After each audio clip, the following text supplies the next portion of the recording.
Hello दोस्तों, सबसे पहले आप सभी को नमस्कार। बीएमडी स्टोरी में आपका स्वागत है।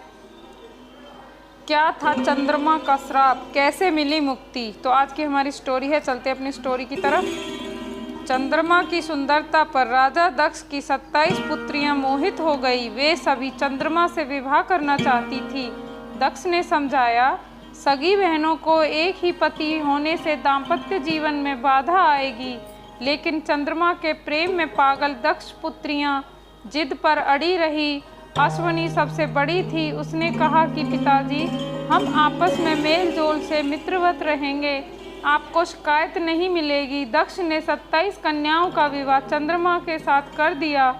विवाह से चंद्रमा और उनकी पत्नियां दोनों बहुत प्रसन्न थे, लेकिन ये खुशी ज़्यादा दिनों तक नहीं रही।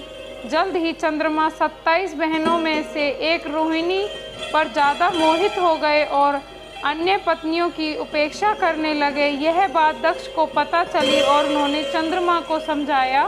कुछ दिनों तक तो चंद्रमा ठीक रहे, लेकिन ज़्यादा जल्द ही वापस रोहिणी पर उनकी आसक्ति पहले से भी ज़्यादा तेज हो गई। अन्य पुत्रियों के विलाप से दुखी दक्ष ने फिर चंद्रमा से बात की, लेकिन उन्होंने इसे अपना निजी मामला बताकर दक्ष का अपमान कर दिया। दक्ष प्रजापति थे, कोई देवता भी उनका अनादर नहीं करता था। क्रोधित होकर उन्होंने चंद्रमा को श्राप दिया कि तुम क्षय रोग से मरीज हो जाओ। दक्ष के श्राप से चंद्रमा क्षय रोग से ग्रस्त होकर धूमिल हो गए। उनकी चमक समाप्त हो गई। पृथ्वी की गति बिगड़ने लगी। परेशान ऋषि मुनि और देवता ब्रह्मा की शरण में गए। ब्रह्मा दक्ष के पिता थे, लेकिन दक्ष के शाप को समाप्त कर पाना उनके वश में नहीं था। उन्होंने देवता को शिवजी के शरण में जाने का सुझाव दिया। ब्रह्मा ने कहा, चंद्रदेव भगवान शिव को तप से प्रसन्न करें। दक्ष पर उनके अलावा किसी का बस नहीं चल सकता। ब्रह्मा की सलाह पर चंद्रमा ने शिवलिंग बनाकर घोर तप आरंभ किया। महादेव प्रसन्न हुए और चंद्रमा से वरदान मांगने को कहा। चंद्रमा ने शिवजी से अपने सभी पापों के लिए क्षमा मांगते हुए क्षय रोग से मुक्ति का वरदान मांगा।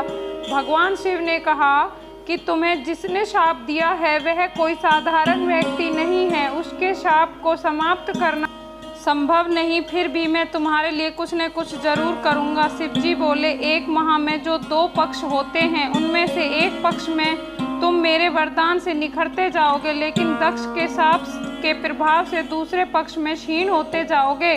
शिव के वरदान से चंद्रमा शुक्ल पक्ष में तेजस्वी रहते हैं और कृष्ण पक्ष में धूमिल हो जाते हैं। चंद्रमा की स्तुति से महादेव जिस स्थान पर निराकार से साकार हुए गए थे, उस स्थान को देवों ने पूजा की और वह स्थान सोमनाथ के नाम से विख्यात हुआ। चंद्रमा की वे 27 पत्नियां ही 27 विभिन्न नक्षत्र हैं। तो दोस्तों, कैसी लगी हमारी ये कथा? अगर ऐसी ही पौराणिक कथा सुनना चाहते हैं तो हमारे चैनल को सब्सक्राइब करें, वीडियो को ज़्यादा से ज़्यादा लाइक करें, शेयर करें। धन्यवाद।